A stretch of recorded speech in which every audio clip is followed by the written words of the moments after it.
Welcome to the Banker Lamp. Please enjoy the video. You'll begin by preparing both devices. First, make sure your iPhone has Bluetooth enabled and iOS is current so pairing goes smoothly. Once done, keep the Airpods in their charging case and open the lid near your phone, about 1 to 2 feet. You want your Apple ID signed in. That lets iCloud automatically sync the Airpods to your other devices. Now look for the setup animation. You'll tap Connect when it appears, which starts the secure pairing handshake. After tapping Connect, you'll follow brief on-screen prompts that explain how to use your AirPods. For example, a left versus right fit check and whether you want Siri enabled.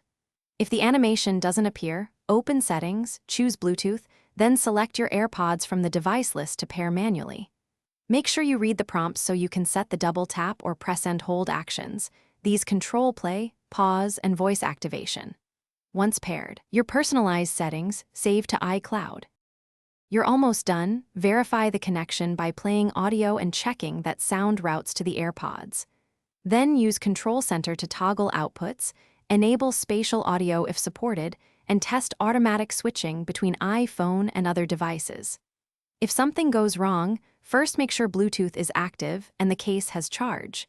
If it still fails, reset the AirPods by holding the case setup button for about 15 seconds until the LED flash.